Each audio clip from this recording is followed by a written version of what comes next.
Hi అండి, welcome back to my channels two little angels. నా ఛానల్ని ఫస్ట్ టైం కనుక మీరు చూస్తున్నట్టయితే లైక్ చేయండి, షేర్ చేయండి, సబ్స్క్రైబ్ చేసుకోండి.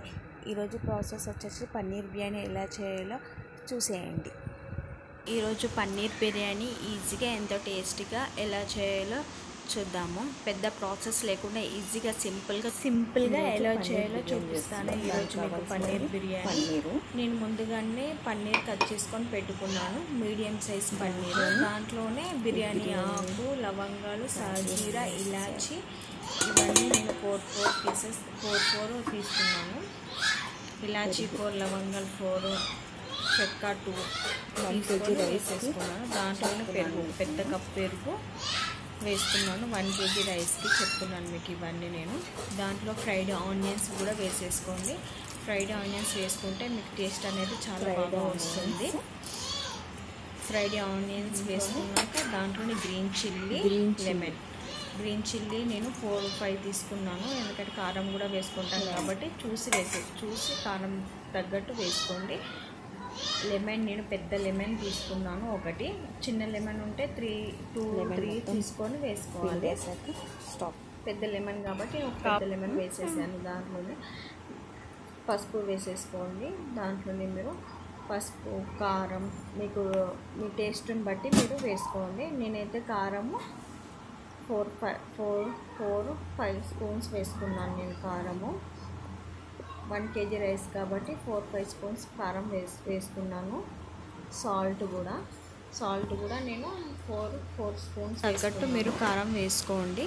దాంట్లోనే నేను సాల్ట్ కూడా వేస్తున్నాను, ఎందుకంటే రైస్లో కూడా సాల్ట్ వేస్తాం కాబట్టి చూసి వేసుకోవాలి. సాల్ట్ 3-4 స్పూన్స్ వేసుకున్నాను. మళ్ళీ దాంట్లో మనం రైస్లో వేసుకుంటాం కాబట్టి చూసి వేసుకోండి. మొత్తం దీన్ని ఒకసారి మిక్స్ చేయండి, బాగా మెల్లగా మిక్స్ చేయండి మొత్తము. ఎందుకంటే పన్నీర్ పీసెస్ అనేది మెత్తగా ఉంటుంది కాబట్టి విరిగిపోతాయి. మంచి మెల్లగా మిక్స్ చేసేసుకొని ఒకసారి బాగా మిక్స్ చేసుకోండి. నాకు చేతితో కంఫర్టబుల్ ఉంది కాబట్టి నేను చేతితో మిక్స్ చేసుకున్నాను. మీరు స్పూన్తో కంఫర్టబుల్ ఉంటే స్పూన్తో కూడా మిక్స్ చేసుకోవచ్చు. మొత్తము మిక్స్ చేసుకున్న తర్వాత మీరు కారం ఏమైనా సాల్ట్ ఏమైనా తక్కువ పడుతుందంటే చూసి మళ్ళీ వేసుకోవచ్చు. నేను పెరుగు, కారం చూసి వేసుకున్నాను. మళ్ళీ కొంచెం తక్కువ అనిపించింది, మళ్ళీ చూసి వేసుకున్నాను.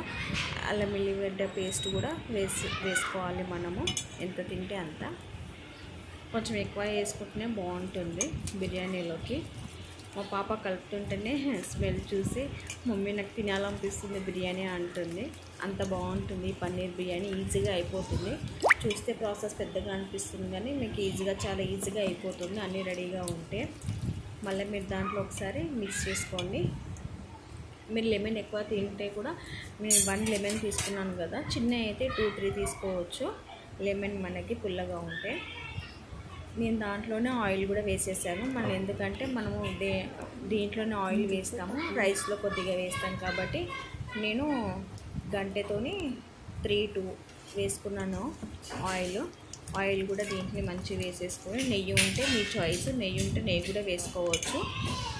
దాంట్లోనే నేను కొంచెం గరం మసాలా అనేది వేసుకున్నాను, ధనియా పొడి, పన్నీర్ మసాలా వేసుకొని కొత్తిమీర, పుదీనా, కరివేపాకు కూడా దీంట్లో వేసి మిక్స్ చేసుకోవాలి. ఆయిల్లో మనం ఏమి వేయము కాబట్టి మొత్తం అన్నీ దీంట్లో వేసుకొని మనం మిక్స్ చేసుకోవాలి. కాబట్టి దీంట్లో వేసి మిక్స్ చేసుకోవాలి. మీకు ఏమైనా ఇంకా ఎక్స్ట్రా ఏమైనా యాడ్ చేయాలనిపిస్తే కూడా మీరు యాడ్ చేసుకోవచ్చు. పన్నీర్ మొత్తం బాగా మిక్స్ చేసుకోవాలి. మొత్తం మ్యాగ్నెట్ మంచిగా అయిపోయింది. ఇలా మొత్తం కలిపేసి పెట్టేసుకోండి. మీరు కలిపేసి పెట్టేసుకున్న తర్వాత దాంట్లో కొద్దిగా మనం వాటర్ వేసుకోవాలి.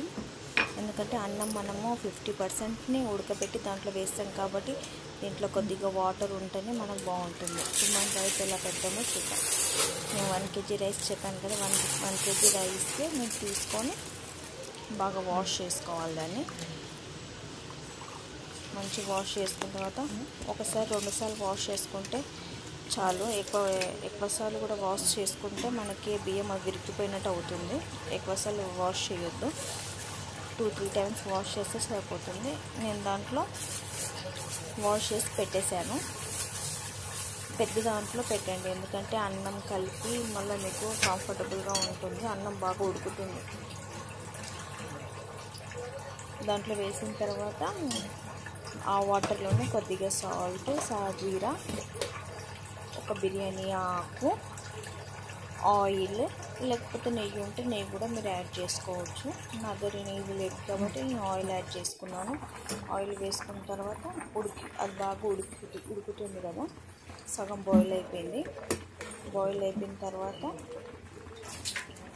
మనం పట్టుకొని చూస్తే మనకు అర్థమైపోతుంది. 50% ఉడకాలి. 50% ఉడికినప్పుడు స్టవ్ స్టాప్ చేసేసుకొని మనం ఆ రైస్ మొత్తం వాటర్ తీసేసి వేరే దాంట్లో గిన్నెలో నేను అది కూడా మనం పెద్ద సైజు కొంచెం ఫ్రీగా ఉండదు పెట్టుకుంటే మనకి ఆ రైస్ అనేది మంచిగా ఉడికి బాగుంటుంది. లేకపోతే దగ్గరగా ఉండి మెత్తగా అయితే ఎలానో అవుతుంది. నేను స్టవ్ ఇంకా వెలిగించలేను. దాంట్లో రైస్ వేసేసాను. పన్నీర్ అవన్నీ దాంట్లో మనం ముందు మ్యారినేట్ చేసుకుంటూ ఎందుకంటే ఆ పన్నీరు దాంట్లో వేసేసి దాంట్లో నుంచి రైస్ మొత్తం వేసేస్తున్నాను. రైస్ మొత్తం వేసేసేయాలి. మంచిగా లేరు మంచి సమానంగా అనుకోవాలను. చెంచుతో సమానంగా రైస్ వేసేసి పైనుంచి బిర్యానీది కలర్ పుట్టిందో ఫుడ్ కలర్, ఆ ఫుడ్ కలర్ వేసేసి ఫ్రైడ్ ఆనియన్స్, పుదీనా వేసేసి ఫ్రై పెట్టేసుకున్నాను. మూత పెట్టేసుకొని 15 మినిట్స్ ఆగాను. 15 మినిట్స్ అయ్యి బిర్యానీ రెడీ అయిపోయింది. మనకి కరెక్ట్గా ఉడికిపోయింది. 50% ఉడకాలి.